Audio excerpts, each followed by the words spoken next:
Apocalipse, eu li ele com um propósito, né? Que ele fala para não selar as palavras da profecia desse livro, lá em Apocalipse 22:10. Nós já lemos assim: disse-me, não cele as palavras da profecia desse livro, porque o tempo está próximo. Quando nós vemos lá atrás que Daniel teve a visão, né, quando o término, no capítulo 12 de Daniel, não precisa ler só para comentar com os irmãos, diz assim: eu, pois, ouvi, mas não entendi, por isso disse, Senhor meu, qual será o fim dessas coisas? E ele disse: vai, Daniel, porque essas palavras estão fechadas e seladas até ao tempo do fim. E aqui nós encontramos, irmãos, duas referências. Lá atrás, quando Deus mostra várias coisas a respeito do tempo do fim para o profeta Daniel, e ele não entendeu tudo, não compreendeu tudo, e nós percebemos, inclusive, que quando ele orava para que pudesse entender as coisas, a Bíblia fala que houve ali batalha espiritual, que o anjo saiu com a resposta no primeiro dia que ele pôs o seu coração a estudar a palavra de Deus, as profecias bíblicas, mas que houve batalha espiritual e foi impedido, e só depois de 3 semanas, de 21 dias, é que a resposta chegou para ele. Isso nos faz compreender que toda vez que nós desejamos estudar a palavra de Deus, existe uma batalha espiritual, né? Então não é fácil estudar a palavra de Deus, porque é difícil, precisa de tempo, precisa de paciência, às vezes dá sono, né? Por isso a gente deixa que os irmãos leiam, para que os irmãos não fiquem com sono também. Mas ali, então ele ouve, mas ele desejava entender, e chegou um tempo, algumas coisas que ele não compreendeu, Deus dizendo para ele assim: olha, não, fecha essas profecias, e ela vai ficar selada até o tempo do fim, porque não é para agora ainda, não se preocupa com isso. Mas depois nós vemos que quando Deus dá a revelação, e não só através de João, do apóstolo João, que estava na ilha de Patmos, mas ele foi dado também para o apóstolo Paulo nas suas cartas, né, de 1 Coríntios, Tessalonicenses, falando de Gálatas, falando aos Hebreus, várias coisas para nós entendermos e compreendermos. Agora para João ele diz assim: olha, não celes, não feche essa palavra, porque o tempo está próximo. Então nós precisamos ler, entender, compreender a palavra do Senhor Jesus. Mas é difícil, porque quantas vezes as pessoas leem e dizem assim: mas eu não compreendo o livro de Apocalipse, porque ele é muito difícil, né? Mas aí por um outro lado a gente olha e vê assim: Apocalipse significa, qual que é o significado da palavra Apocalipse? Revelação. E o que é revelado? Ele revela exatamente o que está oculto, né? Então é para ficar revelado, para ficar claro as coisas que estão nas profecias desse livro. Mas que nós precisamos às vezes orar, buscar de Deus a compreensão. E feito esse registro, né? Por que nós vamos falar um pouquinho de Apocalipse? Porque o tempo está breve e nós precisamos falar, conhecer, entender aquilo que diz a palavra de Deus. Eu sei que existe bastante interpretações diferentes, mas eu também não me preocupo em relação a isso, mas que nós possamos ler, entender, conferindo sempre com a palavra de Deus. É importante sempre, irmãos, quando nós pegarmos a palavra de Deus, podemos ler livros que nos auxiliem, mas a compreensão, a Bíblia precisa ser explicada pela Bíblia. Sempre pela Bíblia, né? Outros livros podem até nos auxiliar, mas a compreensão precisa vir pela palavra de Deus. E é importante, eu sei que, como diz para os irmãos, a gente sempre fala, às vezes surge dificuldade, que a gente sempre tem um preconceito, né? Um conceito já estabelecido. E eu ouvi alguém dizer: olha, é sempre importante a gente tirar os óculos quando vai estudar a palavra de Deus. O que é tirar os óculos? Esquecer as notas de rodapé e a gente ler e vendo não o que o outro está falando, mas o que a Bíblia está falando, para que a gente possa compreender. E eu quero, nesta noite, falar com os irmãos a respeito de um assunto bastante controverso, né, no meio das pessoas, mas é importante para a gente compreender, que está no livro de Apocalipse, no capítulo 7. No capítulo 7 de Apocalipse, ele vai trazer para nós uma 7, depois do 14 nós vamos ler o 7 e o 14 para nós fazermos uma compreensão do que está falando, depois procurarmos entender o que diz esses textos. Esses textos ele fala a respeito de 144 mil selados. E o nosso objetivo nesta noite é dizer: olha, esse número, 144 mil, eles são só das tribos de Israel, ou existe outros fora da tribo de Israel aqui? Segundo, esse número, ele é literal ou é um número figurativo? E o que ele representa se for figurativo? Então a gente entender esses selados, quando que eles são selados? É só no período do fim do Apocalipse ou já existe selamento antes do Apocalipse? O número 144.000, ele só existe no livro de Apocalipse ou ele está presente em outras partes da Bíblia e às vezes a gente não percebe, né? E é isso que nós vamos estar falando nessa noite a esse respeito. E aqui, então, a gente lê os dois textos, né, de Apocalipse 7 e depois também de Apocalipse 14, para a gente ter uma compreensão. São dois momentos distintos que está tratando esses textos, né? Livro de Apocalipse, no capítulo 7, versículo 1, a gente vai ler do 1 ao 8, né? Porque depois ali do 9 para frente, já vai tratando da visão dos mártires. A gente não vai entrar nesse tema hoje para a gente não fugir muito dele. E como são 8 versículos, eu vou ler um e pedir que os irmãos nos ajudem na leitura. E aí os irmãos não cansam de ouvir e ajuda-nos a voz aguentar também, tá bom? Livro de Apocalipse, capítulo 7, diz assim: e depois dessas coisas eu vi 4 anjos que estavam sobre os 4 cantos da terra, retendo os 4 ventos da terra, para que nenhum vento soprasse sobre a terra, nem sobre o mar, nem contra árvore alguma. Viu o anjo subir do lado do sol nascente, e que tinha o selo do Deus vivo, e clamou com grande voz aos 4 anjos, que fora dado o poder de danificar a terra e o mar, dizendo: não danifiqueis a terra, nem o mar, nem as árvores, até que hajamos selado nas suas testas os servos do nosso Deus. E ouvindo o número dos assinalados, ele era 144.000 assinalados, de todas as tribos dos filhos de Israel. A tribo de Judá havia 12.000 assinalados, a tribo de Rubens 12.000, a tribo de Gad 12.000. Verso 6. A tribo de Áser, 12.000 assinalados, da tribo de Naftali, 12.000 assinalados, da tribo de Manassés, 12.000 assinalados, da tribo de Simeão, 12.000 selados, da tribo de Benjamim, da tribo de Issacar, 12.000 selados, da tribo de Zebulon, 12.000 selados, da tribo de José, 12.000 selados, da tribo de Benjamim, 12.000 selados. Muito bem. Então, o que nós encontramos aqui? Aqui tem uma visão, uma profecia, né, que é dado a visão dos mártires, que havia ali 4 anjos que estavam retendo os 4 ventos da terra para que a terra não fosse destruída, né, diz assim, até que fosse assinalados, né, não, versículo 3, não danifique a terra, nem o mar, nem as árvores, até que hajamos assinalados nas testas os servos de Deus. Então nós vemos aqui que havia uma marca que estava colocando, ou que estão sendo colocada nos servos de Deus. É sempre bom a gente perceber, no livro de Apocalipse especialmente, mas não só no livro de Apocalipse, sempre existe Deus fazendo alguma coisa e o diabo copiando, fazendo aquilo que está fazendo. Lembra os irmãos que lá quando o povo estava no Egito, que Deus realiza milagres, sinais, prodígios, o diabo vai copiando até determinado ponto também. Aqui no livro de Apocalipse nós encontramos que existe pessoas, os servos de Deus passam a ser assinalados nas suas testas. E nós vamos encontrar no livro de Apocalipse que a besta vai fazer também a mesma coisa, vai fazer uma marca nos seus servos. Assim como Deus faz um sinal, a besta faz um outro sinal, copiando os servos de Deus. Mas, e a gente perceber primeiro se isso é literal, vai colocar uma marca nos servos de Deus? Será que é isso? Esse é o selo de Deus? E mais, ele está dizendo que aqui, que o número dos assinalados era de 144.000, de todas as tribos dos filhos de Israel. E aí ele vai dizendo, começa por Judá, não sei, creio que todos os irmãos já sabem, né? Houve uma divisão das tribos, as tribos do norte, que era composta por 10 tribos, e as tribos do sul, que era composta por 2 tribos. As tribos do sul é composta por 2 tribos. Irmãos, lembra o nome delas? Judá e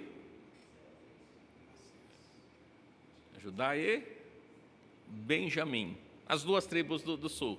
E só para os irmãos perceberem que a marca começa pela tribo de Judá e termina na onde? na tribo de Benjamim, ou seja, ela passa por todas as tribos, começando da tribo do sul e volta para a tribo do sul, né? Mas um outro dado importante é que nós encontramos aí que ele entra duas tribos que não estão ou que não tiveram terras ali, que não foram dadas para eles herança. A tribo de Levi, ela nunca é contada para a nação como tribos que possuía terras, não tem a tribo de Levi. E aqui também nós vemos que tem ela e entra uma outra tribo, que os irmãos não sei se leram aí, que é uma tribo de José, né?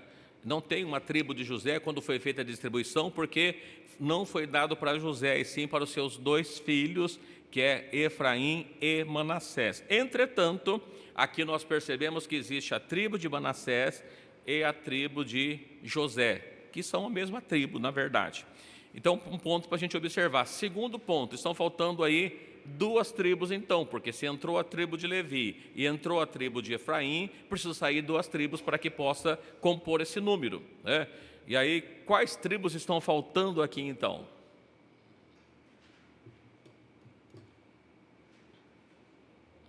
A tribo de Efraim e a tribo de Dan, tá?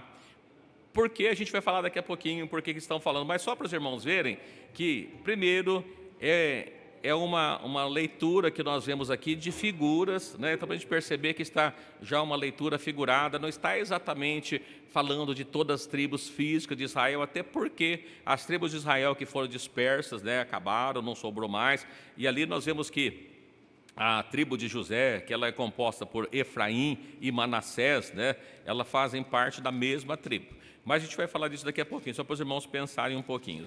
Esse momento aqui é que eles estão falando que não deveria ser danificado nada, ou seja, antes da ascensão do anticristo, antes até mesmo, evidentemente, do arrebatamento da igreja. Estão sendo assinalados os servos de Deus antes do arrebatamento da igreja. Bom, quando nós vamos para o livro de Apocalipse, no capítulo 14, nós vamos ver uma menção também desses mesmos 144 mil. Entretanto, eles estão em outro lugar agora, né? Agora já é o momento para depois do arrebatamento da igreja, né? Vamos ler aqui com os irmãos o livro de Apocalipse, capítulo 14, do versículo 1 até o 5.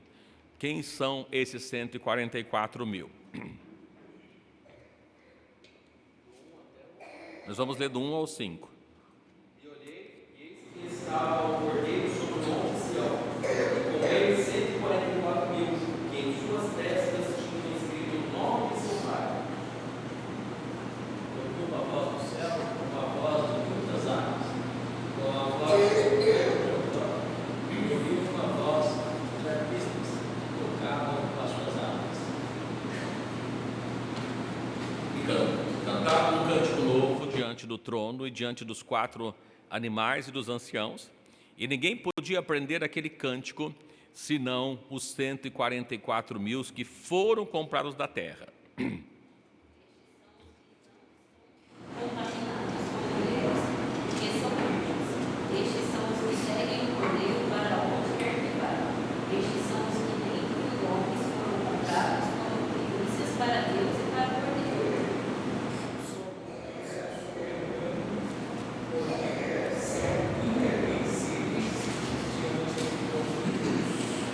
Bem, as outras informações que nós temos aí, esses 144 mil, né, no versículo 13, eles cantam um cântico novo, que ninguém podia aprender senão 144 mil, só os 144 mil. Depois, irmãos, fica uma leitura para casa, irmãos vão perceber no capítulo 15, né, que tem ali outros cantando esse mesmo cântico. Mas, além dessa informação, nós vemos aqui que ninguém podia aprender senão 144 mil. E esses 144 mil tem uma informação que eles foram comprados da terra. Esses 144 mil não se contaminaram com mulheres porque são virgens. Esses 144 mil seguem o cordeiro para onde ele quer que vá. Esses 144 mil são comprados como primícias. Esses 144 mil são irrepreensíveis, são as características dos 144 mil que nós vamos estar falando na sequência. Quem são esses 144 mil? Esses 144 mil, só uma informação que nós falamos com os irmãos há poucos dias atrás a respeito do Monte Sinai e do Monte Sião. Os irmãos lembram que nós lemos o texto? Acho que, se não me engano, aos Hebreus, ele falando que vós não chegaste ao Monte Sinai. O Monte Sinai representando a velha aliança, né? O Monte Sinai representando a lei onde foi dada para Moisés. Mas nós chegamos a que monte? Ao Monte Sião. Ao Monte Sião está representando agora aqui a Nova Jerusalém. Os irmãos podem ver que diz assim, olha, os 144 mil aqui agora, eles estão sobre o Monte Sião, né? Não estão no Sinai, estão no Monte Sião. Portanto, nós estamos falando da Nova Jerusalém, já depois do arrebatamento, esses 144 mil que estão com Cristo. Mas quem são eles? Mas antes até de nós falarmos sobre quem são os 144 mil, existe outros lugares na Bíblia que esse número aparece de uma maneira que às vezes a gente não percebe muito bem. E eu quero voltar um pouquinho para a gente ler esses textos, depois a gente dá sequência, tá bom? No livro de Gênesis, no capítulo 1, versículo 5. Sim. Só uma dúvida no capítulo 14 aqui, no versículo 4, ele fala assim, estes são os que não estão contaminados com mulheres. Mulheres significa velhas. Então, são que não contaminaram com mulheres porque são virgens. A gente vai falar um pouquinho mais para frente sobre isso, mas quando fala de contaminar, de cometer adultério com mulheres, a gente vai ler os textos depois, assim, o que é pessoas que adulteraram, o que a Bíblia está falando. Inclusive com Israel, quando eles adulteraram, é falado a respeito do profeta Oséias, né, que ele menciona, qual que foi a contaminação que Israel teve? Mulheres lá representando o quê? Idolatria, deuses, falsos deuses. Então aqui esse texto não está falando de 144, se são 144 mil, e são que não contaminaram com mulheres, então são 144 mil homens, né? Então seria só 144 mil homens, é isso que está o texto aqui. Lembra que o texto está figurado, está falando de pessoas que não contaminaram com mulheres, ou seja, com idolatria, com outros deuses. As mulheres aqui são falsos deuses. Quando a gente observa, só para a gente antecipar, os irmãos lembram, conhecem, no livro de Apocalipse, no capítulo 17, é falado de uma prostituta, né? Quem que é a prostituta do capítulo 17? A Babilônia, com as quais os reis da terra adulteraram com ela, a Babilônia. Então ali, naquele contexto, então de mulher, ela pode ser falsos deuses, ela pode ser igreja, pode ser nação, povo, ela pode estar representando essas coisas. Mas a gente vai pegar aqui ponto a ponto de 144 mil para verificar aonde se encaixa, quem são eles. É o primeiro ponto, né? Então não se contaminaram com mulheres. São 144 mil homens? Tem que ser só homens, né? Porque senão contaminaram com mulheres, se fosse no sentido de homem e mulher, no sentido do sexo. Não é isso, tá bom? Mas que eu falo com mulheres, né? Então não podia ser mulheres, pelo menos do ponto de vista bíblico. Hoje fica mais difícil. Irmãos, uma coisa que eu ia comentar com os irmãos que é bastante interessante. A Bíblia sempre manda para nós, olha, quando ele diz assim, que a volta do Senhor é como nos dias de Noé, que o povo casava e dava-se em casamento e não perceberam até que veio o dilúvio, né? A volta de Cristo, ele está falando, é a mesma coisa, que eles não perceberam, né? O que vai acontecer na volta de Cristo? As pessoas vão estar desapercebidas. Uma das coisas que Jesus diz é assim, olhai para a figueira, né? Então, não sei se os irmãos têm olhado para a figueira. Os irmãos sabem o que significa figueira na Bíblia? É uma nação de Israel. Então, assim, Jesus lá atrás já disse assim, olha para Israel. O que acontece no Israel é um sinal para nós. Ele fala, eu não gosto de reportagem, eu não gosto de ver jornal. Não leia, não vê jornal, mas procura saber o que está acontecendo com Israel. Porque a Bíblia mandou a igreja olhar para Israel.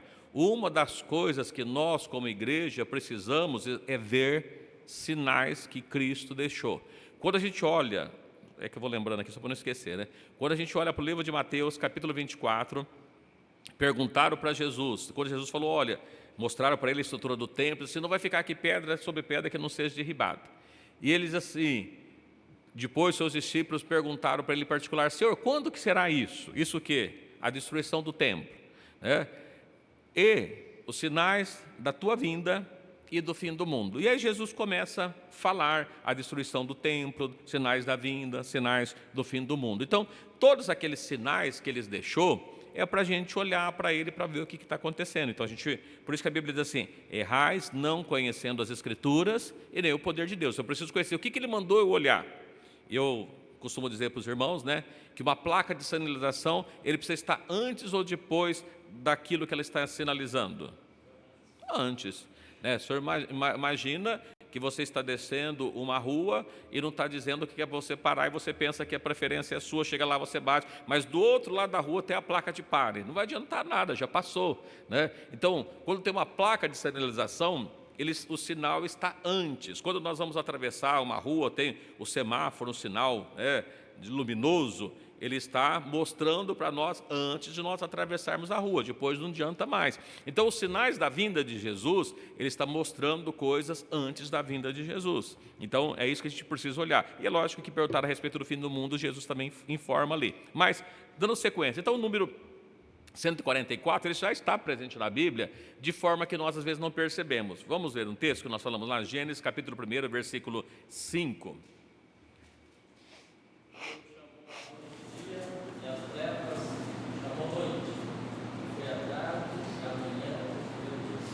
Bom, nós já falamos sobre os dias aqui, e tarde e manhã, tarde significa velha aliança, manhã nova aliança, mas uma coisa interessante para a gente é que se nós olharmos, dividirmos o dia entre tarde e manhã, nós temos quantas horas correspondendo a cada período? 12 do dia e 12 da noite. Se os irmãos fizerem uma continha rápida, 12 vezes 12, os irmãos vão achar quanto? 144. Vai ser coincidência, né? Talvez seja. Será que a Bíblia ela tem coincidência? Lembra que quando nós estávamos falando com os irmãos a respeito do Velho Testamento, Isaías, se não me engano, 42, 6 ou 10, ele diz assim que ele anuncia o fim desde o começo, desde o princípio, né? Então as coisas estão lá. No Salmos 90, lê alguém para mim, Salmos 90, capítulo 4.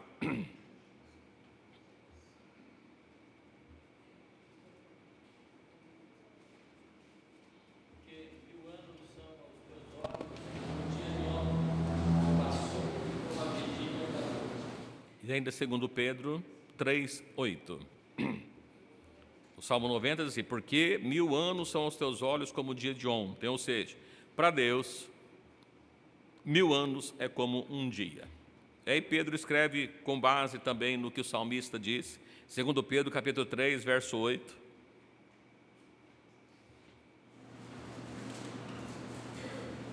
Mas, amados, não ignoreis uma coisa, que um dia para o Senhor é como 1000 anos, e 1000 anos como um dia. Muito bem. Se um dia para o Senhor é como um ano, e um ano como um dia, mil anos como um dia, né?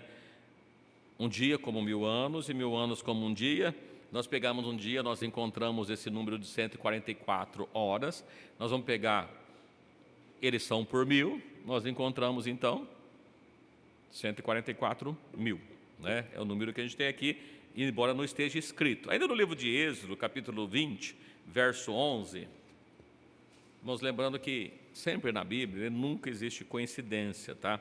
Deus deixou para nós as coisas que precisam ser pesquisadas, lidas, compreendidas. Por isso que se errais, não conhecendo as Escrituras e nem o poder de Deus. Êxodo 20, 11.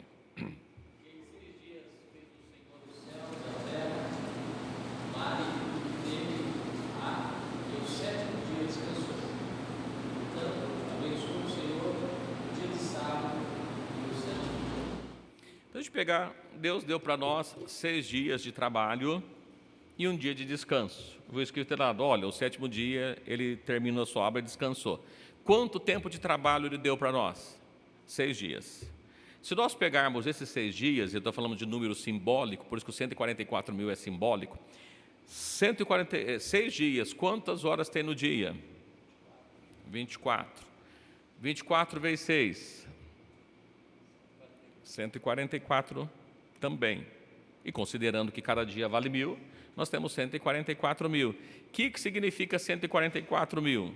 144 mil significa o total de tempo de trabalho que Deus nos deu sobre a face da terra. Lembra? 6 dias, cada dia, nós estudamos cada dia da criação, cada dia correspondendo a alguma coisa, correspondendo a 6 mil anos. 6 mil anos vezes 24 aqui, nós temos exatamente 144 mil. O que representa, então, o número 144 mil? 144 mil não é um número literal, é um número simbólico que ele, assim como o número 7, ele está representando a totalidade de um período de trabalho. Então, 144 mil está ali uma totalidade do tempo de trabalho da igreja, que ela está sendo selada. Nós vamos ver isso com mais calma daqui a pouquinho. Mas ainda eu quero voltar mais um texto, no livro de Gênesis, capítulo 15, versículo 13.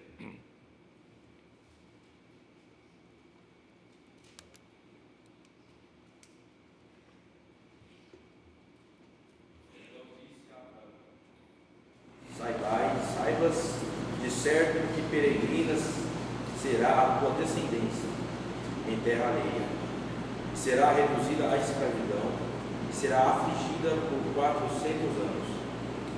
Muito bem, aqui nós temos também uma informação que Deus falou para Abraão, que ele seria peregrino, a descendência dele seria peregrino, numa terra que não era dele, serviria e seria afligido por 400 anos, ainda que a gente vai pegar o tempo, né, desde Canaã, na verdade, que ele saiu peregrinando até o tempo da escravidão, quando ele sai ali do Egito, nós vamos encontrar esse período de 400 anos. 400 anos, ele está representando o quê? Peregrinação, com servidão e aflição. O que representa isso? Se nós pegarmos 400 anos e nós multiplicarmos pelo ano profético, o ano profético ele não é 365 e nem 366, é sempre meses de 30 dias, então nós vamos ter 360. Tá? Se nós pegarmos 400 vezes 360, que número os irmãos acham que dá?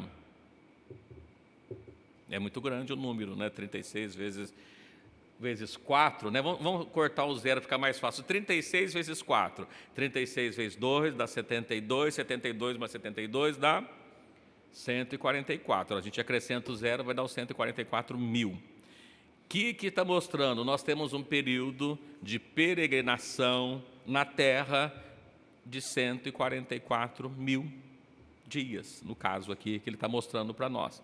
Então, o que é 144 mil? Um período de trabalho, um período de peregrinação, um período em que a igreja está na terra, que o povo de Deus está na terra. É isso que está os 144 mil.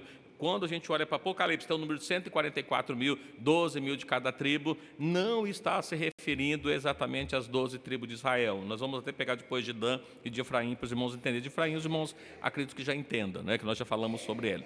Mas quando a gente olha a esse respeito, então, esses 144 mil, não se trata apenas do povo de Israel, nós estamos falando da completude, de toda a totalidade. Embora pareça que a gente olha para lá, o apóstolo Paulo, a gente não vai dizer isso hoje também, mas o apóstolo Paulo diz assim, olha, não é israelita o que nasce em Israel, o que é natural. Quem que é israelita? Não lembra do texto que nós lemos, né? Lembrei aqui de cabeça, não é bem esse o texto. Mas não é o que é natural. É aquele que recebe a Cristo e que passa a fazer parte do Israel, né, do Israel de Deus. Já falamos um pouco sobre isso, mas só para os irmãos terem em mente essas coisas que nós estamos falando. Muito bem. Ainda para efeito de curiosidade bíblica, os irmãos sabem quantas vezes o número 24 aparece no livro de Apocalipse?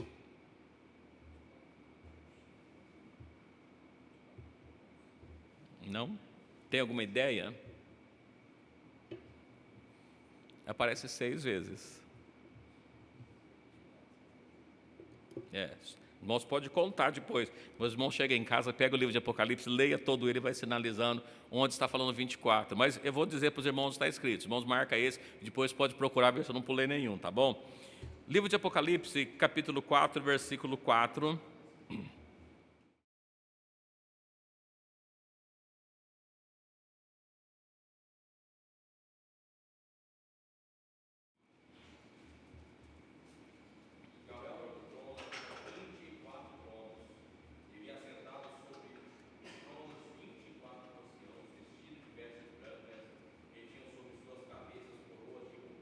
Muito bem, nesse versículo, quantas vezes aparece o número 24? 24 tronos, 24 anciões, 2 vezes. Capítulo 4, versículo 10. Os 24 anciãos prostravam-se diante do que estava sentado sobre o trono, e adoravam o que vive para todo sempre, e lançavam as suas coroas diante do trono. Então, terceira vez. Apocalipse 5, 8.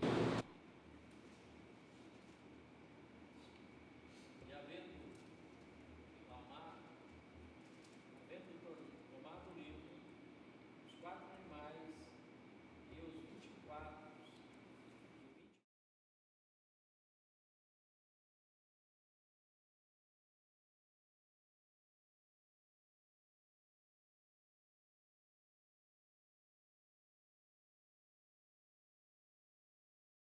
Para mais outros textos. Apocalipse 11, versículo 16.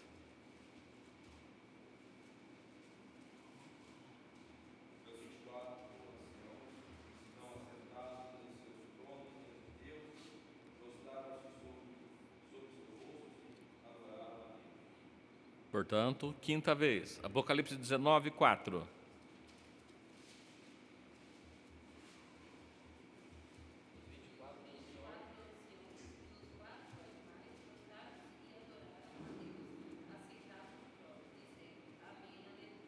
Muito bem, então nós vemos aqui, existe, ainda que está citando de novo os 24 anciões, mas os 24 tronos só cita lá no começo. Então nós temos aqui no livro de Apocalipse, os irmãos podem procurar, conferir nas suas Bíblias, independente da sua versão, vai encontrar o número 24 6 vezes. Nós pegar 6 vezes 24, ou 24 vezes 6, 144. Estou mostrando para os irmãos que já existe ali, ainda existe que não está muito claro. Livro de Apocalipse, capítulo 21, versos 12 até o 14.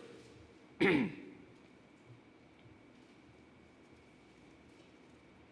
grande e alto muro com 12 portas, nas portas 12 anjos, o nome escrito sobre elas, que são os nomes das 12 tribos dos filhos de Israel.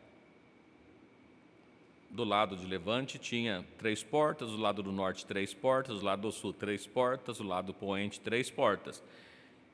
E o muro da cidade tinha 12 fundamentos e nele os nomes dos 12 apóstolos. Aqui tem o nome das tribos dos apóstolos, mas quantas portas existem? Quantas? 12. Quantos fundamentos? 12 vezes 12? 144. Não é? Muito bem. Ainda no 21, versículo 16. Vamos 15, né, para nós, na sequência, ficar mais fácil. Aquele que falava comigo tinha uma cana de ouro para medir a cidade e as suas portas e seu muro. Aí ele vai medir. E a cidade estava situada em um quadrado. O seu comprimento era tanto como a sua largura, e mediu a cidade com cana até 12.000 estádios, o seu comprimento, largura, alturas eram iguais. E mediu um muro, versículo 17, e mediu um muro de 144, conforme a medida do homem, que é a medida de um anjo. Então, só para mostrar para os irmãos que esse número 144 não se refere apenas a tribos, ele já está na Bíblia. A cidade tem a mesma medida do número das pessoas, a cidade é quadrada, então 144, levando em consideração a cidade, o que significa o 144? A cidade completa. Então, a cidade celestial, a Nova Jerusalém, ela tem a medida de 144, a totalidade dela é 144. O 144.000 vai aparecendo algumas vezes, sem muitas vezes nós perceber, mas ele já está na Bíblia. Não se trata apenas dessas pessoas, mas algumas características que tem esse 144.000. Quando a gente olha,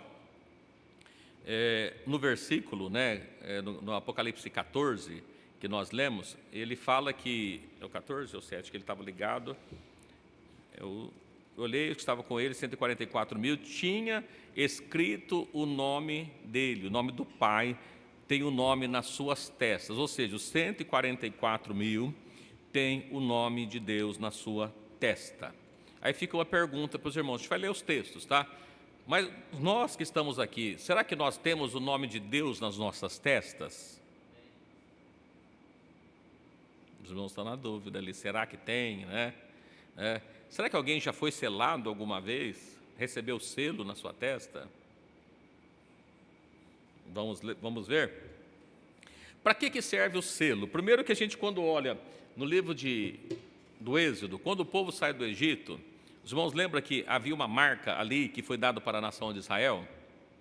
Qual que era a importância daquela marca que foi colocada ali no Velho Testamento? Lembrando para os irmãos que o Velho Testamento é sombra de uma realidade futura, de tudo que nós falamos. No livro de Êxodo, vamos ler lá, Êxodo 12, quando Deus institui a Páscoa, que eles deveriam realizar a Páscoa, Êxodo 12, 21, vamos ler do 21 a seguir, a gente vai entender para que tinha aquele selo, aquela marca que foi colocado para eles ali, embora não estava neles, estavam nas casas. Mas olha lá, Êxodo 12, 21 diz assim: chamou, pois, Moisés a todos os anciãos de Israel e disse-lhes: escolhei e tomai vós cordeiros para as vossas famílias, sacrificai a Páscoa. Então tomai um molho de isopo e molhai no sangue que estiver na bacia e lançai na verga da porta, em ambas as ombreiras do sangue que estiver na bacia. Porém, nenhum de vós saia da porta da sua casa até amanhã, porque o Senhor passará para ferir os egípcios. Porém, quando ouvir o sangue na verga da porta, em ambas as ombreiras, o Senhor passará aquela porta e não deixará o destruidor entrar em vossas casas para vos ferir. Portanto, guardai isto por estatuto perpétuo para vós e para vossos filhos. Muito bem. Para que serviu o sangue do cordeiro quando ele instituiu a primeira Páscoa? Livrar da morte. Lembra? O anjo passou sobre todo o Egito, na onde não tinha a marca do sangue do cordeiro. O que acontecia naquela casa? O primogênito morria. Quando nós estivermos no período do fim, no período que estiver sendo derramada as taças da ira de Deus, as trombetas sendo tocadas, o que vai acontecer com o povo de Deus, que tiver a marca, o selo de Deus na testa? Eles estão livres da taça da ira de Deus, não está livre da perseguição da besta. Mas quando as trombetas estiver sendo lançadas, que estiver ferindo as nações, estiver ferindo inclusive aqueles que têm a marca da besta, deixa eu ter até um texto que eu marquei aqui, que aqueles que não tiveram o selo de Deus, eles não receberam o selo de Deus, eles vão ser atormentados por um período ali. Mas aqueles que têm a marca de Deus na sua vida, ele vai estar livre do derramamento das pragas de Deus, evidentemente, não da perseguição da besta. Então, a gente olha a figura lá atrás. Quando passou o anjo destruindo ali as pragas de Deus, era derramado no Egito, todas as casas que tinham a marca do sangue de Cristo ali, do sangue do Cordeiro, melhor, aquela casa estava livre da destruição, estava livre da praga. No tempo do fim, quando as pragas de Deus sendo derramadas, ela vai ser derramada sobre quem? Nós até já lemos aqui, quem tiver a marca da besta, né? Então, quem tiver o selo de Deus, sobre ele não vai ser derramado as taças da ira de Deus. Então, ele serve também como um selo de proteção no tempo do fim. Mas aqui, irmãos, existe também já um texto que foi dado já no Velho Testamento falando a esse respeito. O livro do profeta Ezequiel é falado também a respeito de um homem que marcou, que assinalou as testas dos homens que suspiravam pelas coisas de Deus, né? Embora esse texto, essa marca nunca foi literal, tá? Só para os irmãos entenderem. No livro do profeta Ezequiel, no capítulo 9, a gente vai ter que ler 11 versículos, eu sei que é um pouquinho grande, mas a gente precisa ler para poder fazer entender o que está escrito o texto aqui. Livro de Ezequiel, no capítulo 9, versículos 1 a 11. Se os irmãos ficarem com dúvida em algum ponto, pode perguntar, fica à vontade, tá bom? Será que tem alguém aqui que faz parte dos 144 mil selados? Então me gritou aos ouvidos com grande voz, dizendo: fazei chegar os carrascos da cidade, cada um com as suas armas destruidoras na mão. Eis que vinham 6 homens a caminho da porta superior, de olha para o norte, e cada um com a sua arma destruidora na mão, e entre eles um homem vestido de linho, com um tinteiro de escrivão à sua cintura. Entraram e se puseram junto ao altar de bronze. E agora Deus de Israel se levantou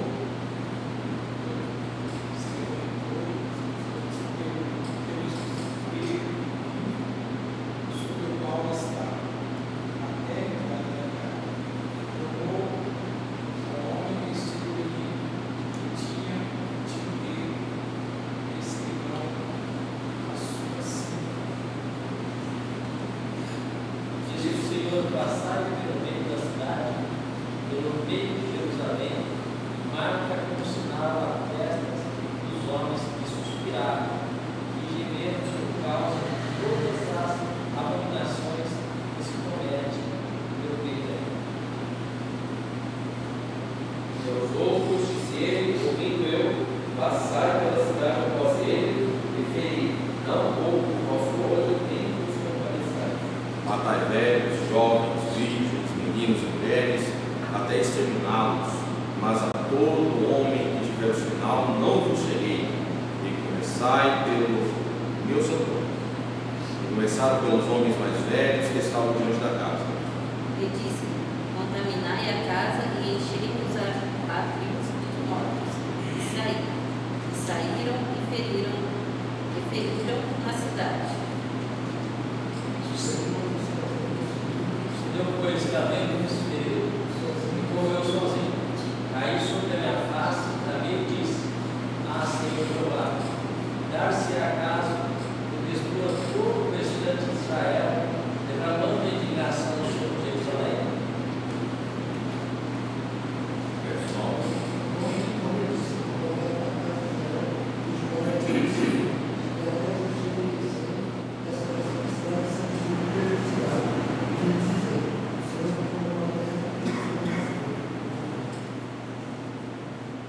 Pois também quanto a mim, não poupará o meu olho, nem me compadecerei.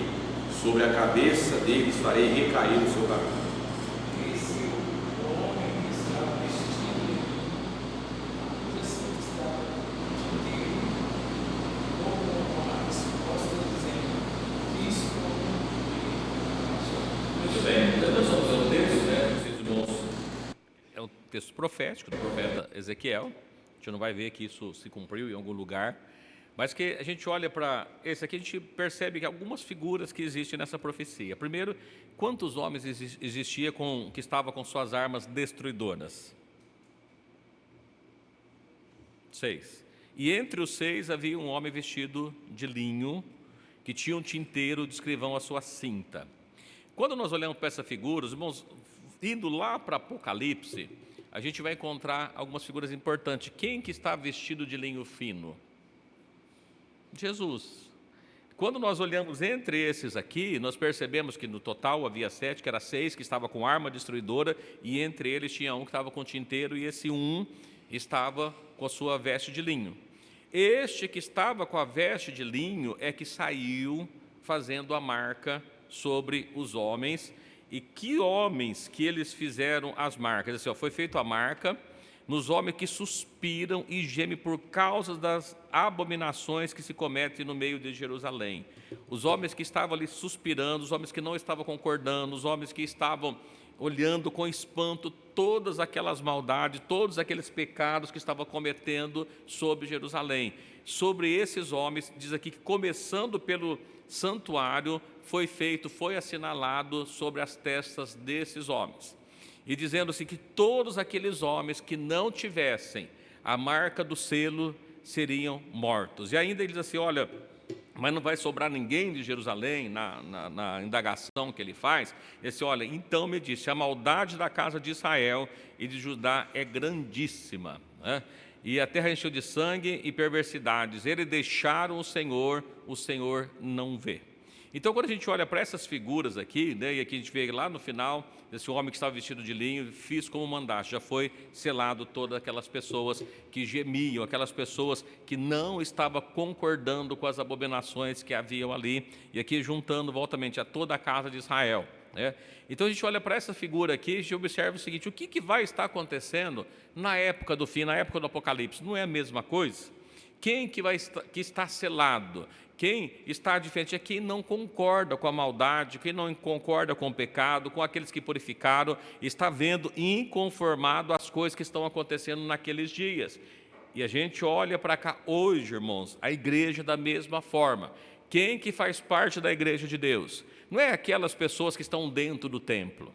Os servos de Deus é aqueles que não concordam com o pecado, que vê toda a frieza e fica preocupada, que clama: Senhor, o que está acontecendo? Senhor, precisa ter uma mudança, e estão buscando para que Deus possa mudar, revestir, renovar, encher ao mesmo tempo. Então, esse período que ele está falando, não está falando para a época exatamente do profeta Ezequiel, até porque muitas das profecias de Ezequiel, de restauração, todas elas são para o tempo do fim, que nós vamos encontrar ali, dizendo das águas purificadoras, água que sai do trono de Deus, é tudo coisas para o tempo do fim. Então a gente observa para cá que quem estava sendo marcado já nessa profecia? Todos aqueles que gemem pelas maldades que estavam acontecendo. O outro assim: não, o Senhor não vê, né? Aqui no versículo nós lemos aqui do 9, assim: olha, o Senhor deixou a terra, o Senhor não vê, o Senhor não está preocupado, a gente pode fazer uma coisinha aqui, não tem problema nenhum. Esses não receberam o selo desse homem que estava vestido de linho e que estava selando as pessoas, né? Então a gente observa aqui, para nós, será que nós recebemos o selo desse homem vestido de linho? Né? Nós estamos meio preocupados assim, em dizer assim: olha, se não recebeu, precisa receber, né? Porque isso é importante para a nossa vida. A gente observa ainda, quero ler para os irmãos, o livro de Apocalipse. Olha o que vai estar acontecendo no livro de Apocalipse, no capítulo 9, vê se o que está escrito aqui no versículo do capítulo de Ezequiel que nós lemos, não está bem parecido com o que estava acontecendo ali. Apocalipse capítulo 9, a gente vai ler do 1 ao 6.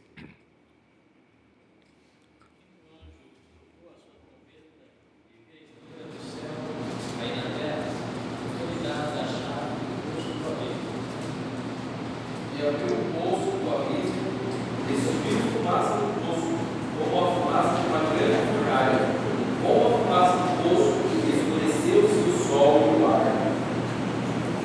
E da fumaça vieram gafanhotos sobre a terra, e foi-lhes dado poder como o poder do que tem escorpiões da terra. Não fizessem dano da erva da terra, nem a verdura alguma, nem a árvore alguma, mas somente aos homens que não tenham nas suas testas o selo de Deus. Foi-lhes permitido não que os matassem, mas que por 5 meses os atormentassem, e o seu tormento era semelhante ao tormento do escorpião quando fere o homem. E naqueles dias os homens buscarão a morte e não a acharão, e desejarão morrer, e a morte fugirá deles. Olha que coisa interessante, a Bíblia fala aqui que quando trocou a quinta trombeta, uma estrela caiu do céu sobre a terra, foi dada a chave do abismo, e aqui se fala que saiu fumaça da grande fornalha, escureceu-se o sol e o ar. Aqui a gente vai já ver essa profecia, já desde o profeta Joel, falando a esse respeito, né?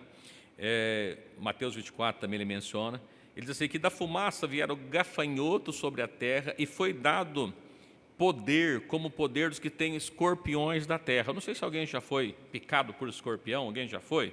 Já teve o desprazer? Não está levantando, irmãos, dói uma picadinha de escorpião? Dói bastante, né? E ele está dizendo o seguinte: mas quem que deveria ter essas picadas? Olha o versículo 4. E foi dito que não fizesse dano à erva da terra, nem a verdura alguma, nem a árvore nenhuma. Primeiro que a gente olha esses termos: verdura, árvore, a erva da terra, verdura alguma, árvore. A gente vai perceber que, quando está falando dos selados, lá no capítulo 7, ele também fala das águas que não podiam ser danificadas sobre a terra, sobre as plantas. Está dentro desse mesmo contexto. Ele diz assim, olha, mas somente os homens que não têm na testa o sinal de Deus.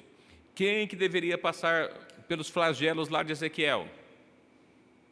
Quem não tinha o sinal daquele homem que estava vestido de linho, que fez o sinal? Todos aqueles, lá eles falam de morrer. Aqueles assim, quem que vai sofrer, nesse caso, no toque da quinta trombeta? Quem não tem o selo de Deus. Então o selo de Deus, observa que quando lá no Egito, o anjo passou destruindo, houve morte em todo o Egito. Na casa em que havia a marca do selo na porta, não houve morte. Aqui, no tempo do fim, para quem que haverá morte? Para quem não tiver o selo de Deus nas suas testas. Sobre esses, ou seja, aqueles que fazem parte ou não, ainda não entrou no sistema da besta, mas que não receberam o selo de Deus. Então, essas pessoas sofrerão aqui, eles assim, ainda não era para matar, mas que ele sofresse por um período, e esse número também, nós estamos falando de um período simbólico, né, não significa que seja exatamente 5 meses, mas foi-lhe permitido, não que o matasse, mas que por 5 meses atormentasse, e o seu tormento era semelhante ao escorpião quando fere o homem. E naqueles dias o tormento é tão grande, esses homens que está falando, não está falando do povo de Deus, porque eles não receberam a marca de Deus, buscarão a morte e não o acharão, desejarão morrer e a morte fugirá dele. Então, aqui a gente observa que para quem que é isso? É a mesma figura que nós vemos lá do Velho Testamento, aquelas pessoas que havia passado a marca do Cordeiro para nós na nossa vida. Será que nós recebemos a marca do sangue do Cordeiro também na nossa vida? Né? Será que aquele escrivão, aquele homem que estava de linho fino, portanto era um sumo sacerdote, que tinha aquela roupa, assim como está no livro de Apocalipse, assinalando a marca sobre as testas, será que as nossas testas foi assinalada? Então, que ponto importante, eu perguntei para os irmãos acham que aquela marca é só para o tempo do fim? Ou ela já está sendo, ou ela já está acontecendo? Está acontecendo, já está sendo marcado os homens. Veja que só tinha 144 mil marcados, selados, que é diferente, né? Recebeu o selo de Deus.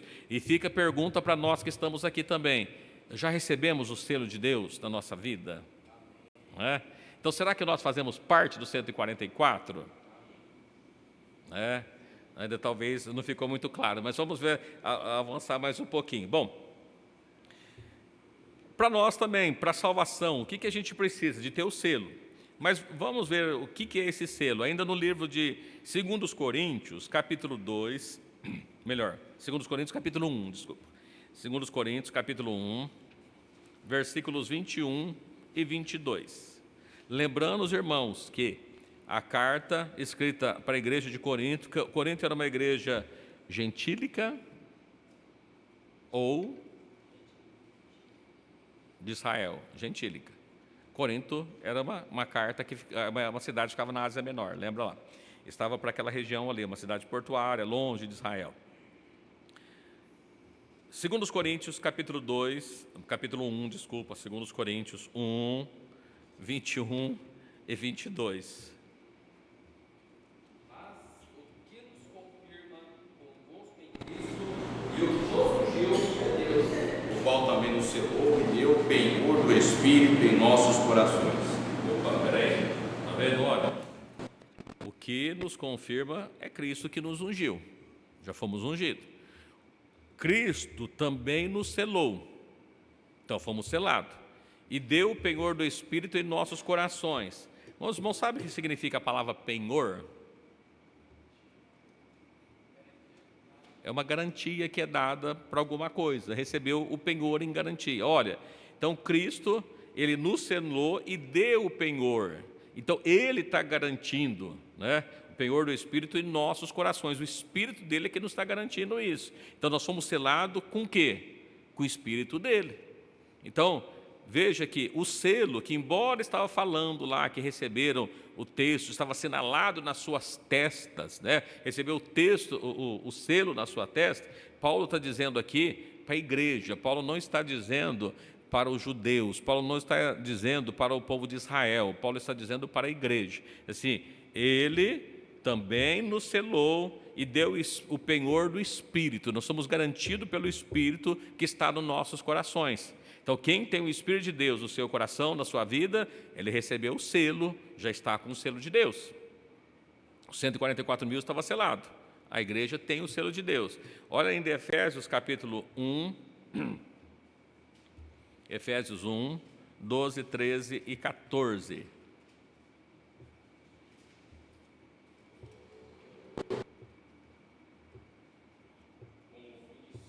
Para louvor da sua glória, nós os que primeiro esperamos em Cristo. Em quem também vós estáis, depois que ouvistes a palavra da verdade, o evangelho da vossa salvação, e tendo nele também crido, fostes selados com o Espírito Santo da promessa. Qual o penhor da nossa herança, a redenção da possessão adquirida, ao louvor da sua glória. Glorioso, né? Confirme para sermos para a sua glória, para o louvor da glória dele, nós que primeiro esperamos em Cristo. E aí diz assim, em quem também vós estáis? Quem? Em Cristo. Quando que nós passamos a estar em Cristo? Depois que ouvimos a palavra da verdade. O que é a palavra da verdade? O evangelho da salvação. Depois que nós ouvimos o evangelho da verdade, recebemos a palavra da verdade, e aí, depois de tudo isso, crendo nele, então não é só a pessoa ouvir o evangelho, tantas pessoas já ouviram o evangelho por aí. O evangelho está sendo pregado, as pessoas, eu já ouvi o evangelho, eu já ouvi a palavra da verdade, então eu também estou selado. Não, depois que você ouviu o evangelho, depois que você ouviu a palavra da verdade e creu nele, olha aqui que ele diz assim, e tendo nele crido, então depois que você crê em Deus, foste selado com o Espírito Santo da promessa. Qual que é esse Espírito Santo da promessa? Lembra a promessa? Ficar em Jerusalém até que do alto seja revestido. Qual que era a promessa? Fique em Jerusalém que você vai ser revestido. Ficaram em Jerusalém, o Espírito Santo desceu. Então esse Espírito Santo que foi prometido veio. Então nós, a igreja, quando cremos nele, passamos agora a ser selado com o Espírito Santo da promessa. Para quê? Porque ele é o penhor da herança. Então, ele que garante a nossa herança, ele estando na nossa vida para a redenção da possessão de Deus, da posse de Deus, para louvor da sua glória. Então, quem que está selado? Quem creu no Evangelho, quem aceitou Cristo, quem entregou a vida para ele, quem agora é uma nova criatura. Se você está em Cristo, nova criatura é, as coisas velhas passou. Então, veja que não tem só 144 mil selados. A igreja recebeu o selo também. Quando que estava sendo selado? Durante o período todo da igreja, durante esses 6.000 anos, desde a nação de Israel, quando eles receberam ali a lei para eles, aqueles que morreram crendo na lei, obedecendo a lei, depois a igreja, quando recebe Cristo, e agora Israel estão inserido nessa mesma aliança, então a igreja também tem o selo, não é só os 144, mas quando a gente olha lá e vê que o nome está relacionado ao nome do Pai, Então nós vemos aqui que tinha escrito nele o nome do Pai, esse selo, a igreja tem o selo, A igreja recebeu o selo na sua vida, e esse selo, quando nós batizamos, recebemos o nome de família, recebemos o nome do Pai. Então, esse selo também, para nós, tem o nome de Deus na nossa vida, Não sei se os irmãos estão conseguindo compreender, Os 144 mil que estão lá, no Monte Sião, ou seja, arrebatados, estão com Cristo. Quem são eles? A igreja está inserida nele também. Ainda o texto, nós lemos 1 até o 14, 12, 13, 14, Efésios 4. Efésios 4, 30. Não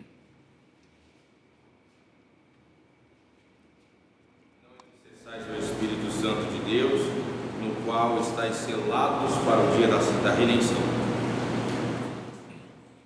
Quem está selado?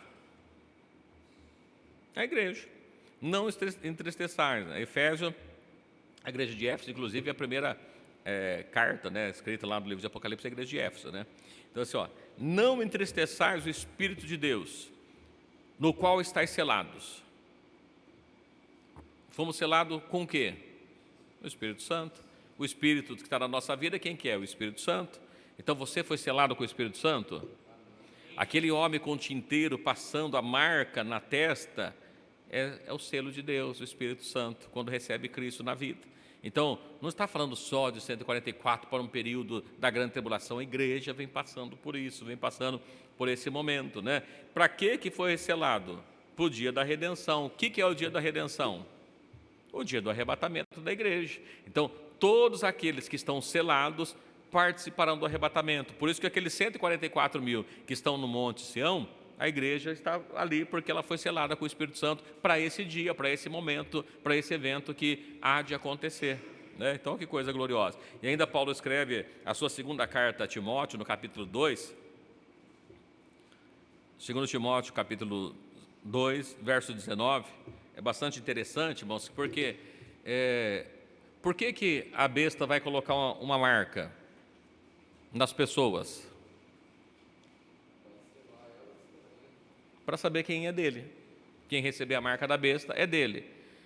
E quem não é da besta, que recebe Cristo, o que tem? A marca de Deus na sua vida. Né? Então ele recebe.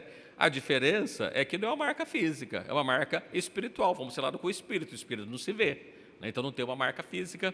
E a besta precisa de uma marca porque ela não consegue ver isso, mas Deus conhece os seus. Né? Olha o que Paulo escreve a Timóteo. 2 Timóteo, capítulo 2, versículo 19.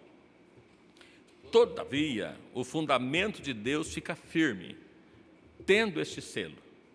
O Senhor conhece os que são seus, e qualquer que profere o nome de Cristo, aparte-se da iniquidade. Olha que coisa gloriosa. Né? Tendo o selo, o Senhor conhece quem são dele. E quem tem o selo de Deus? Aparta do pecado. Não é glorioso quando a gente olha para isso aqui, a gente vê essa coisa, esses textos que a gente vai lendo, olha, os 144 mil estão selados. Você está selado, você recebeu o selo na sua vida. Olha, quem que recebeu o selo lá no profeta Ezequiel? Aqueles que gemiam pelas transgressões que estavam acontecendo, não estava conformado com aquilo. Nós olhamos a palavra de Deus assim, não conformeis com esse mundo, mas transformai-vos pela renovação do vosso entendimento, para que experimenteis qual seja a boa, perfeita e agradável vontade de Deus. Olha, a gente só consegue aproveitar a grandeza da bondade, do amor de Deus, quando a gente renova o nosso entendimento, porque o nosso entendimento como ser humano, somos pecadores, somos inclinados sempre para as coisas ruins, mas quando nós recebemos o selo de Deus, a marca de Deus, Ele nos transforma, e agora tendo esse selo, Deus nos conhece, e aí nós apartamos da iniquidade, apartamos do pecado. E quem recebe o selo de Deus, percebe que lá estão pessoas irrepreensíveis. A gente vai falar um pouquinho sobre o irrepreensível também. Né? Ainda tem aqui uma promessa, irmãos, que é feita para a igreja, né? Para 7 igrejas. Foi feita lembrando os irmãos que todas as cartas escritas às igrejas, né? Ela termina sempre assim, olha, quem tem ouvido, ouça o que o Espírito diz às igrejas, não aquela igreja, ou seja, a mensagem é comum para todos, para todas as épocas, para todas as pessoas, para todos o conjunto, a mensagem é única, ela está dividida em 7, mas ela está para toda a igreja. É lógico que dentro da igreja, do povo de Deus, que nós estamos aqui, nós vamos encontrar pessoas que se encaixam em todas aquelas qualidades ou defeitos que estão ali. Né? Mas a mensagem que é dada para a igreja, lá no livro de Apocalipse, capítulo 3, versículo 12, porque o selo que foi dado, foi colocado o nome de Deus, não é isso? No Apocalipse 13, 2, ainda não fala do selamento, mas olha que coisa interessante. 3, 12. Meu Deus, e dele nunca sairá. Escreverei sobre ela o nome do meu Deus, o nome da cidade do meu Deus, a nova Jerusalém, desce do céu, o meu Deus, também o meu nome.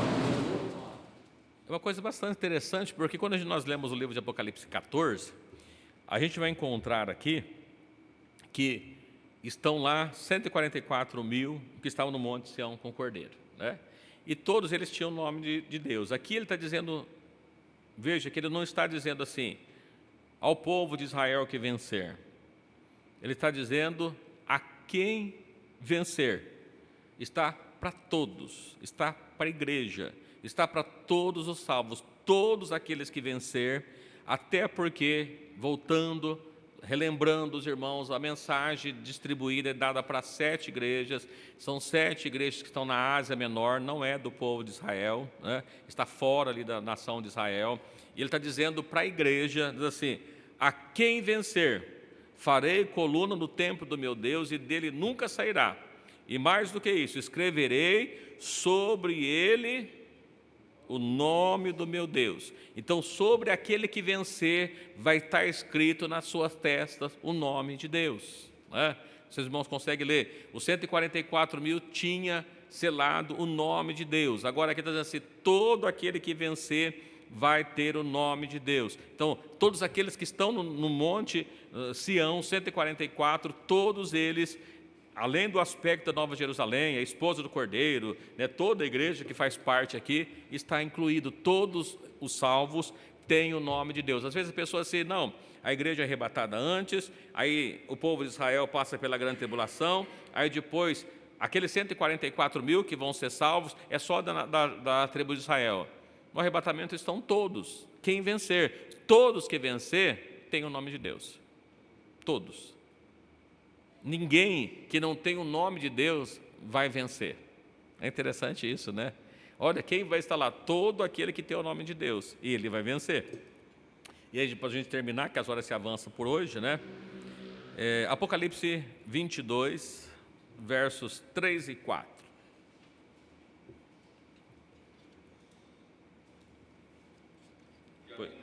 Haverá maldição contra alguém, e nela estará o trono de Deus e do Cordeiro, e os seus servos o servirão. E verão o seu rosto, e nas suas testas estará o seu nome. Muito bem, de onde está falando agora no capítulo 22? Do final da Nova Jerusalém, do final de todas as coisas, né? Nunca tem maldição contra alguém, ali está o trono de Deus, do Cordeiro. Quem que serve? Os servos de Deus vão estar servindo. Quem que são os servos de Deus? A igreja. E verão o seu rosto, e nas suas testas estará o seu nome. Toda a igreja tem o nome de Deus escrito nas suas testas. Olha que coisa interessante, né?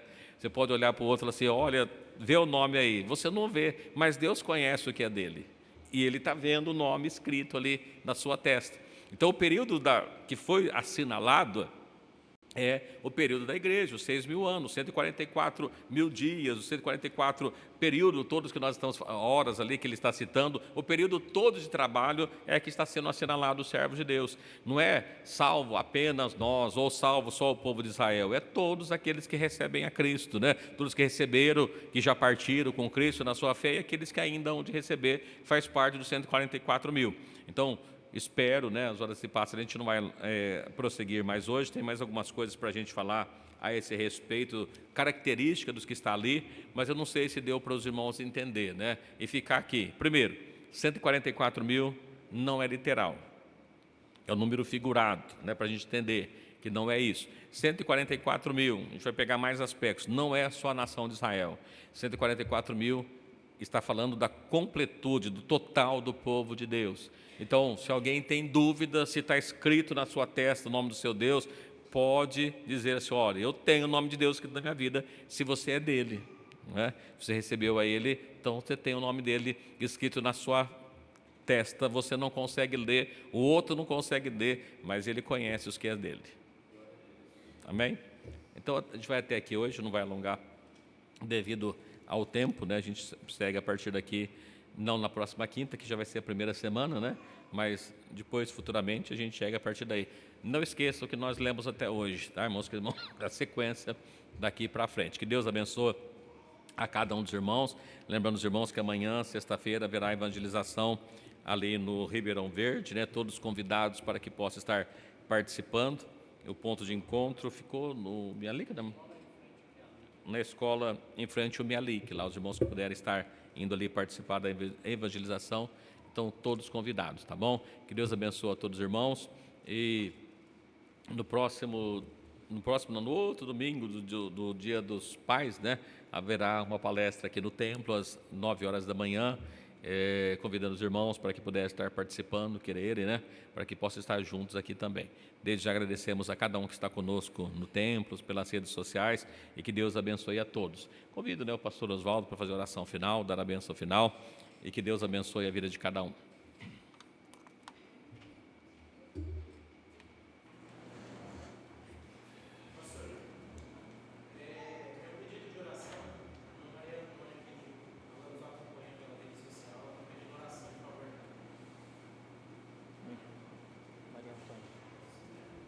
Vamos orarmos pela nossa irmã Maria Antônia, pelo Tiago, né, neto da irmã Maria Costa, pastor Elias, enfim, né, vamos estarmos orando por todos os pedidos que têm sido feitos nesses últimos dias.